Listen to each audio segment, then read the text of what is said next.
Bienvenidos a esta semana número 1 del tercer trimestre de clases virtuales en el curso de química. Ya hemos trabajado temas muy importantes en lo que es el estudio de la materia, no la estructura atómica, y el día de hoy vamos a enfocarnos en lo que es los elementos químicos, cómo se encuentran ubicados de acuerdo a sus propiedades, sea número atómico, por grupos, electrones, ¿no? En lo que se llama la tabla periódica. Primero estudiaremos los antecedentes, cuál fue la evolución para poder llegar a lo que ahora tenemos la tabla periódica actual, ¿no? Que ya consta de aproximadamente 109 elementos y se van a ir agregando más a medida de que se descubren. Muy bien, entonces, a rasgos generales, la tabla periódica es un instrumento que permite conocer y comprender de una manera más sencilla, más fácil, las características y propiedades de los elementos químicos, ¿no? Ya conocemos algunos que hemos venido reforzando y es importante que ustedes sepan lo que es su símbolo atómico, por ejemplo, del calcio, que sea. De esa manera lo vas a poder identificar de una manera más rápida en la tabla periódica.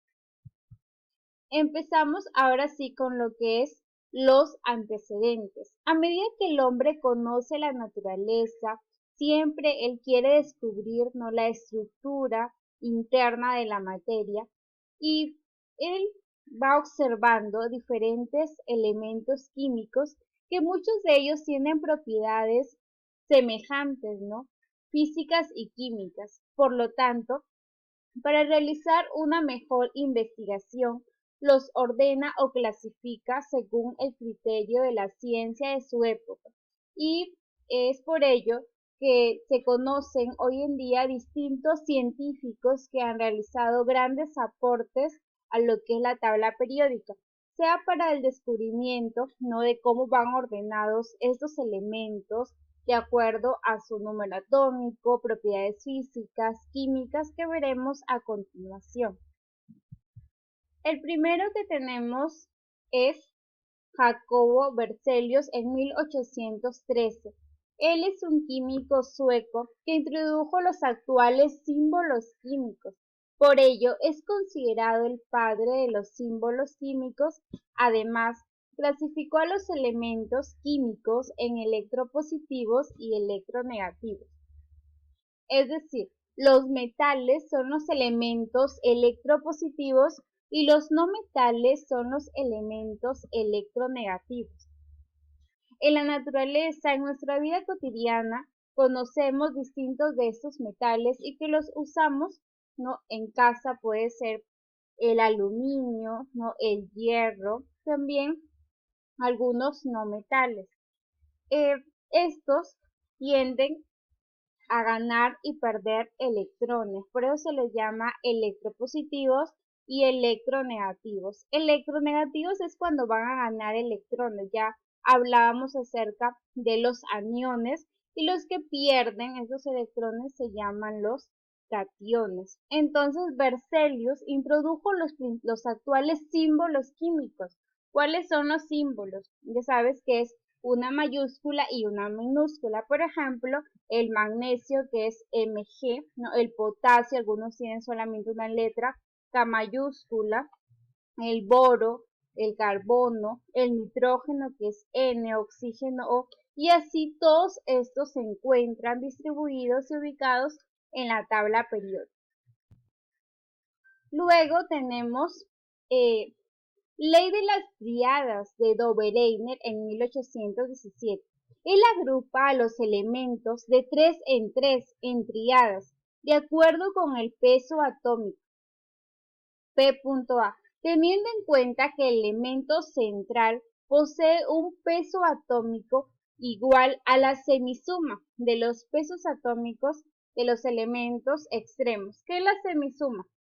O sea, los dos pesos, no la suma de los dos, divididos entre 2, la semisuma. Veamos un ejemplo. Tenemos los elementos litio, Li, sodio, Na y potasio K. Peso atómico de cada uno de ellos 7, 23 y 39. ¿Qué me dice Dobereiner con su ley de las tríadas? Que el elemento que está en el centro es igual a la suma de los dos otros pesos divididos entre 2 y le iba a dar aproximadamente al peso que está en medio. A ver, comprobemos esto. Sería 7 más 39 entre 2, 46, entre 2, 23, que es el peso atómico, no del sodio, 23. Cada tríada tiene elementos con propiedades químicas semejantes. Si ustedes observan en la tabla periódica, estos elementos litio, sodio, potasio, rubidio, cesio, francio, se encuentran en un solo grupo, una sola columna, y así fueron comprobando con el resto de elementos. Los ordenaban de acuerdo a las propiedades químicas semejantes que tenían estos, ¿no? Y de acuerdo a ello vemos cómo se encuentran hoy en día ubicados en la tabla periódica. Luego tenemos Ley de las octavas de Newlands en 1864.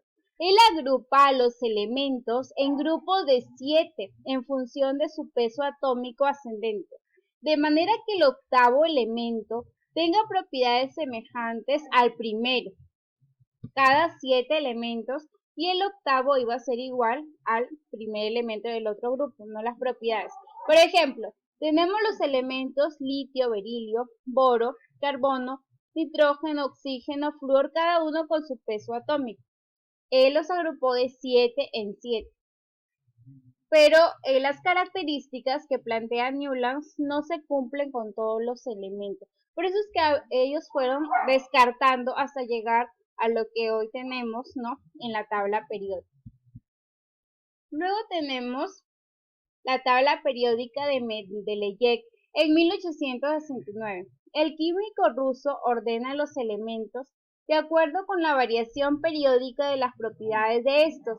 Afirma que las propiedades de los elementos están en función periódica de su peso atómico. Y también tiene características, lo que plantea Mendeleev. 63 elementos fueron ordenados en filas, no en horizontal, y columnas vertical, de acuerdo con su peso atómico. Los elementos que forman una columna tienen propiedades semejantes, pero se les ubicó así. La tabla tiene 8 columnas o grupos, que ya veremos más adelante. Por la investigación realizada es considerado padre de la tabla periódica, Mendeleev. Luego tenemos la tabla periódica ya actual, que fue en 1915, se basa en la ley periódica de Moseley, descubierta con los rayos X. Las propiedades de los elementos son función periódica de sus números atómicos. Si nosotros observamos la tabla periódica, estos se encuentran ordenados de acuerdo al orden creciente de su número atómico. Primero está el hidrógeno 1, luego está el helio 2, el litio 3, y así va en ese orden en filas de acuerdo a su número atómico creciente.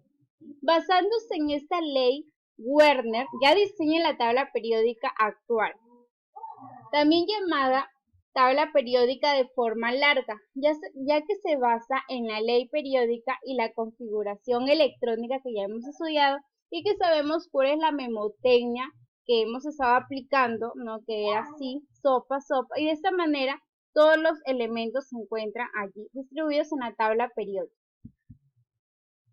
Aquí tenemos a Werner con el diseño de la tabla periódica actual, químico suizo que diseñó la tabla periódica actual tomando como base la ley periódica de Moseley y la distribución electrónica de los elementos y la tabla de Mendeleev. Recuerda que Dobereiner planteó la ley de las tríadas, Newlands la ley de las octavas. Mendeleev es considerado el padre de la tabla periódica de acuerdo al gran aporte que él hizo, ¿no?, para la investigación. Moseley aplicó la ley periódica, ¿no?, en base al número atómico, y Werner diseña la tabla periódica actual. Muy bien. Entonces, la tabla periódica actual está ordenada de acuerdo con el número atómico. Esta consta de 18 columnas y 7 periodos. Las columnas son en forma vertical y los periodos en forma horizontal. Si ustedes tienen a la mano su tabla periódica, allí pueden corroborar que hay 18 columnas, ¿no? Y 7 periodos, que son las filas. La tabla periódica actual se clasifica los elementos de acuerdo con su número atómico y también su configuración electrónica. ¿Qué es un periodo?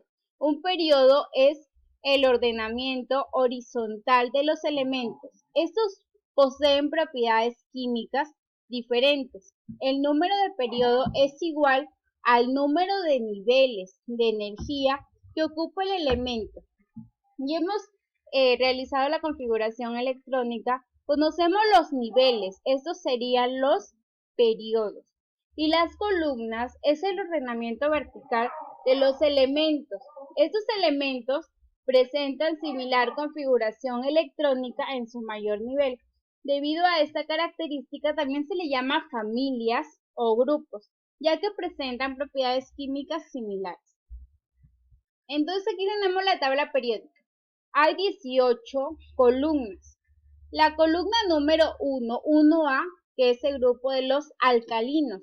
2A, alcalinos térreos. Luego tenemos desde el 3B, ¿no? Desde el 1B hasta el 8B. Bueno, se ordena 3B, 4, 5, 6, 7, 8, siempre en números romanos.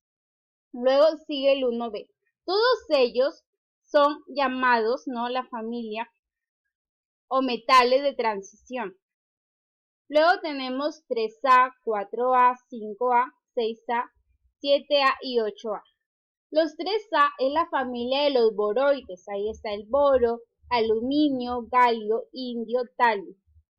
4A, familia de los carbonoides. Carbono, silicio, germanio, estaño, plomo. Y luego tenemos la familia 5A, que es de los nitrógenoides. Y tenemos nitrógeno, fósforo, arsénico, antimonio, bismuto. 6A, oxigenoides o anfígenos, está el oxígeno, azufre, selenio, teluro, polonio. 7A, flúor, cloro, bromo, yodo, azato, ellos son los halógenos. Y por último, los gases nobles, que está el helio, neón, argón, criptón, xenón y radón. También vas a tener algunas preguntas en el módulo que te piden identificar cuáles son los halógenos y ya tú guiándote de la tabla periódica vas identificando. Ahí también tienes una leyenda de los colores, por ejemplo, todos los de color morado son los no metales, rojo, metales alcalinos. El hidrógeno es un gas, pero está dentro del grupo 1A, pero no es considerado como un metal. Ojo, el hidrógeno es un gas. Color amarillo, metales alcalinos térreos. Celeste, todos los metales de transición. El otro color más oscuro del morado es metales después de los de transición. Metaloides son aquellos que actúan como metal y no metal. Ahí está el color y te vas guiando. De acuerdo a ello, también tu tabla periódica pueden variar los colores, pero son los mismos elementos. La tabla periódica actual consta de 8 grupos A y 8 grupos B. Grupos A son llamados elementos representativos y grupo B, elementos de transición. La configuración electrónica de grupo A finaliza en S o en P. Ya lo hemos visto en la elaboración de esta, cuando vemos que termina en SP se llama representativos, grupo A. Si termina en D o en F se llaman elementos de transición. Y aquí tenemos los nombres de cada familia, grupo y los elementos que la conforman. 1A, metales alcalinos, 2A, alcalinos térreos, 3A, boroides o térreos. Ahí está la tablita para que lo puedas observar mejor. Muy bien, hasta aquí hemos finalizado con la primera parte. Después de ello puedes realizar tu tarea guiándote de este video tutorial. Y conmigo será hasta la próxima. Que tengas un buen día y aquí tienes toda la información para que puedas realizar correctamente